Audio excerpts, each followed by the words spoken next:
Right, good afternoon, grade 8. Today's lesson is going to be a lesson where I'm going to explain to you the work that you're going to do for the next section. Now, for the next section, you're going to start off by doing a project almost. Okay, so I'm giving you very, very, very clear instructions to tell you what to do. And I'm warning you way up front. I have had bitter experiences with the grade 8s not listening or following instructions. And so I'm warning you now. I will take off significant marks if you do not follow the instructions that I've given you. And the instructions are very, very clear. Okay, so what you're going to do is you are going to watch. You have to watch. Now, this is your class activities because it's going to take you quite a long time to do this. First of all, to watch the episodes on YouTube, and then secondly, to answer the questions. I'm not going to give you any lessons until the 2nd of October. So if you look here, you will see that the due date is the 2nd of October. So basically what you're going to do is you're going to watch some YouTube episodes of Wild Earth Live Safari. I will give this to you in more detail as I go through it. And then what you're going to do is you're going to answer all the questions that follow here. Okay, so let's go through it from the beginning. Bonus marks will be given throughout for originality. That doesn't mean making up information, but rather just not giving boring answers that include information that everybody knows. Marks are also allocated for following instructions.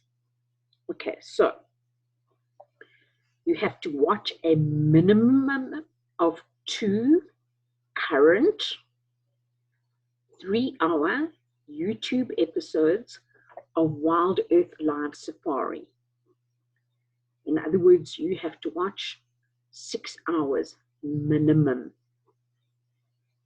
You will be given bonus marks if you watch 4 episodes. That's 12 hours. Now, when I talk about the YouTube episodes, this is not the 1-hour Wild Earth Safari that is currently being aired on SABC. That's not what I'm talking about. I'm talking about the YouTube ones that are 3 hours long. Now, when you look for these things, what you will see is that every day there is a sunrise safari, and every day there's a sunset safari. So at 6:30, the vehicles go out. So it's a virtual safari you're going on. And you're taken around the reserves by a guide who then points out things to you and explains various things to you. Okay, so you've got to find 1 sunrise and 1 sunset safari. As I said, they've got to be current, so I don't want you going back to like 2018 or something like that. They've got to be from July, August 2020. You will find these by Googling YouTube Wild Earth Live Safari. The episodes are currently being aired free because of lockdown, and you don't need to subscribe. Now, you can watch live.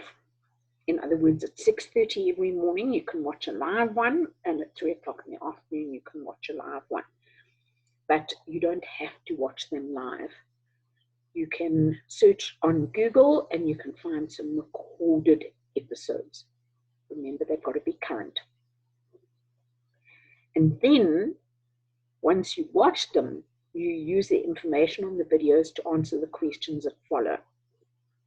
Now, if you choose to print it, then this is the document you will use. You see, let's look up here at the top at the title, Wild Earth Live to print and write on. So there are spaces on this document in which you can write. However, not all of you are able to do that. Then you've got another option, and I'll talk about that now. Okay, so use a blue pen. All of you use a blue pen. If you don't, you will lose marks. Then you will notice that some of the questions, for example, question 4, I'm going to go to question 4 and show you, ask you to name an animal and then answer questions about the animal. If you don't name the animal first, I can't mark the rest of the question and you'll get 0 for it. So if you look at question 4, it says name one animal species of interest, not a lion, seen during episodes that you watched. You've got to name it to be able to answer these questions. Now, if you don't name it, I can't mark these questions because I don't know which animal you're talking about. Okay.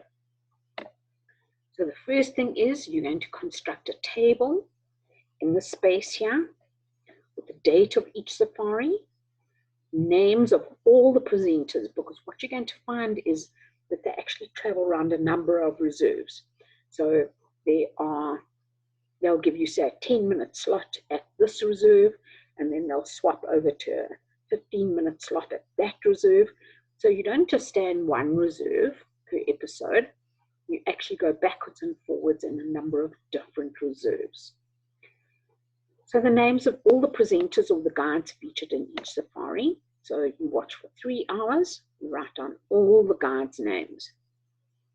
3 animals seen or described in each safari, and 3 plants seen or described in each safari. And so for this, 6 marks. You to copy off the internet and paste a map of Southern Africa into this space.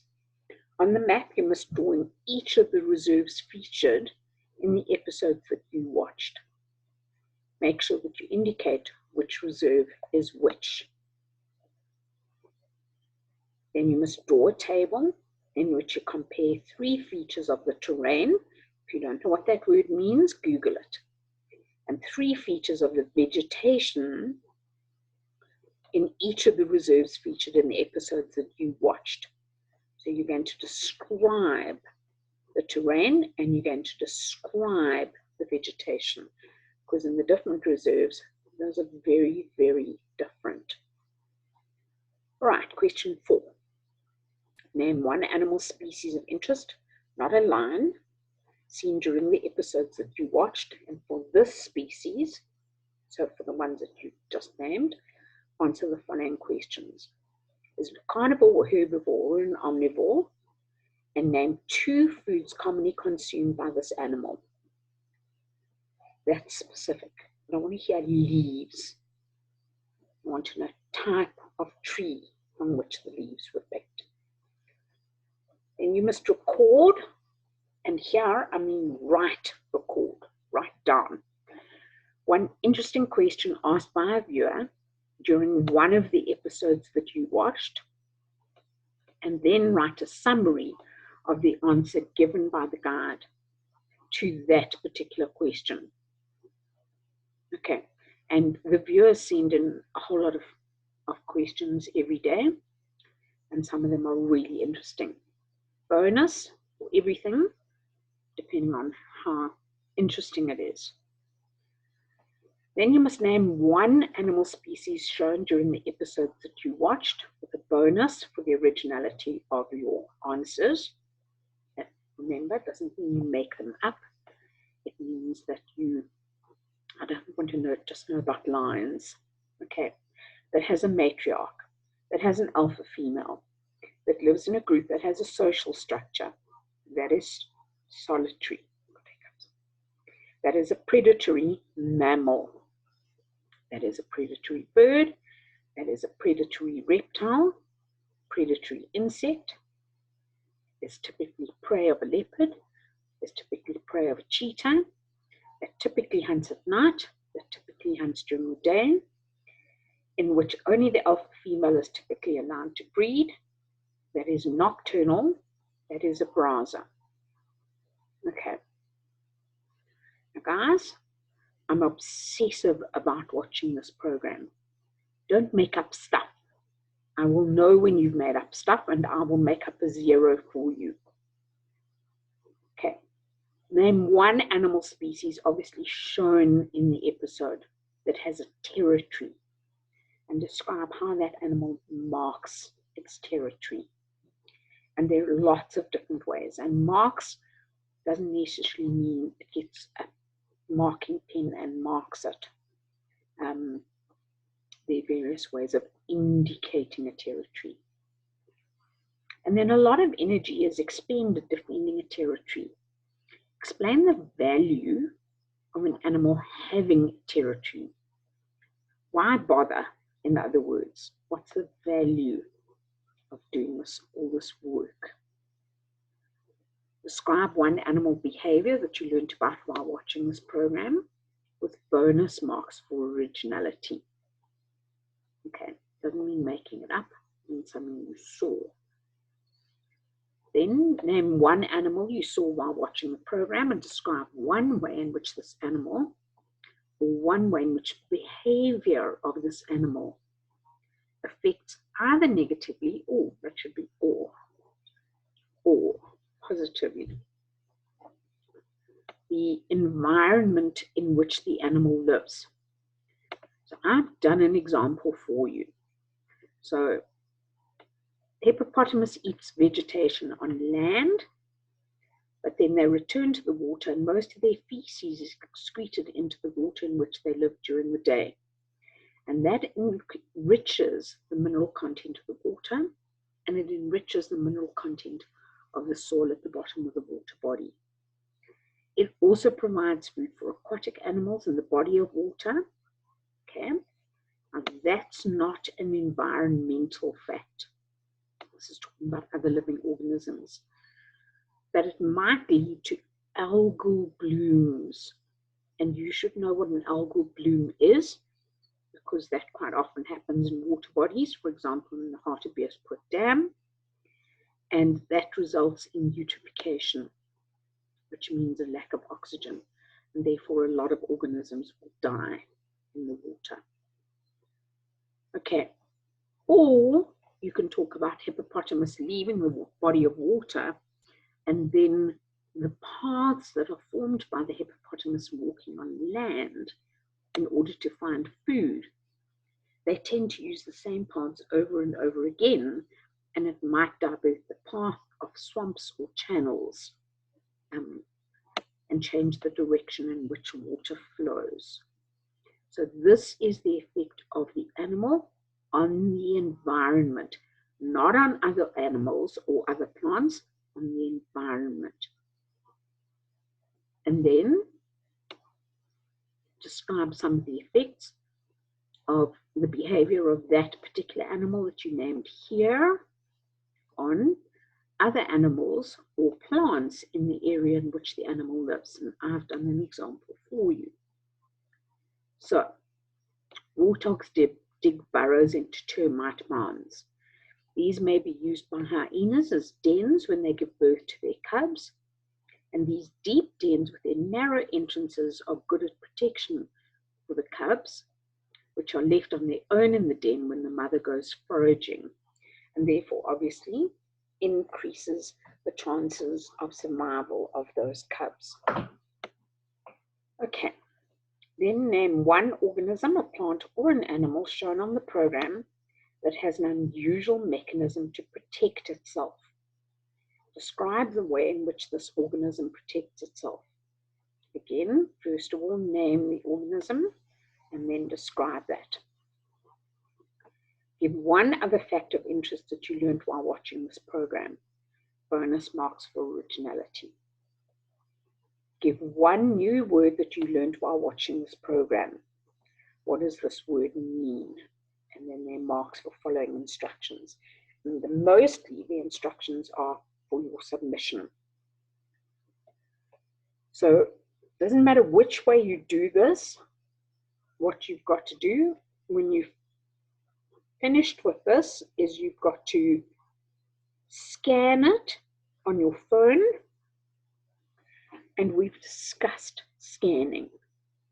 Okay, I want you to scan this document so that it is one document, not one page, one document. So some of you for your test scanned 4 pages onto one page, and then you thought I could mark like microscopic handwriting. That's not what I said to you. I said to you, you must mark, you must scan it and compile the pages, all 6 pages, into one continuous 6-page document, so that when I go print, I don't have to go print page 1, print page 2, print page 3, because by then I'm really grumpy.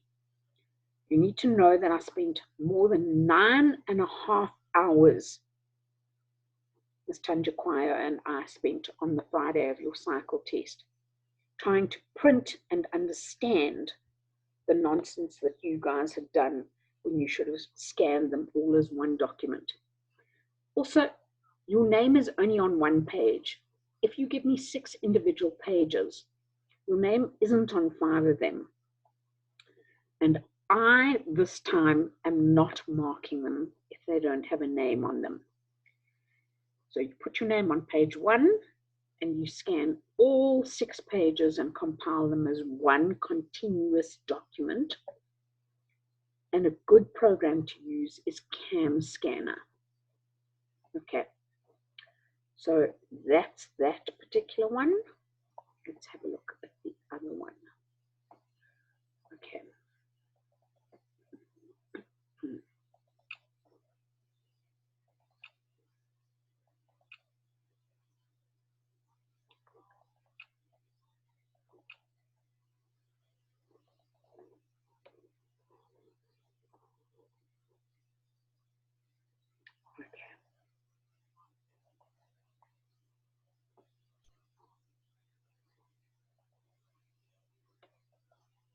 Right. If you don't want to print it out and do it, the other one, no. Okay, there it is. If you don't want to, no, you need to close that.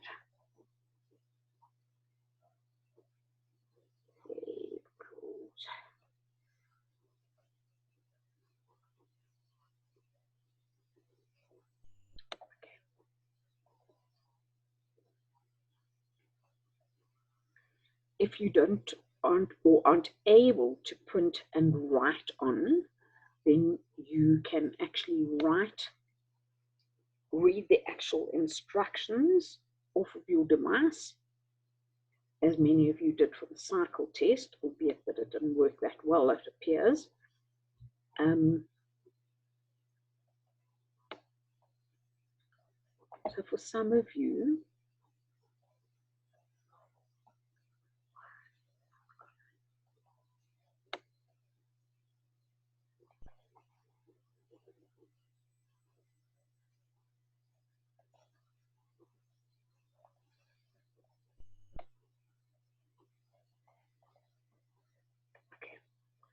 I'll record the other one as a separate recording because it doesn't seem to want to swap between them.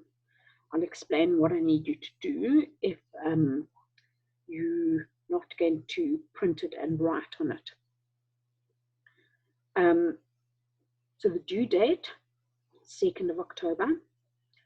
What I've said to you is I'm not going to give you any lessons between now and the 2nd of October, because this is what you're going to spend your lessons doing. Watching Wild Earth Safaris. That is at least 6 hours of watching and then answering the questions. So that will keep you out of mischief until the 2nd of October. Okay, I'll do a second lesson for or second recording for people who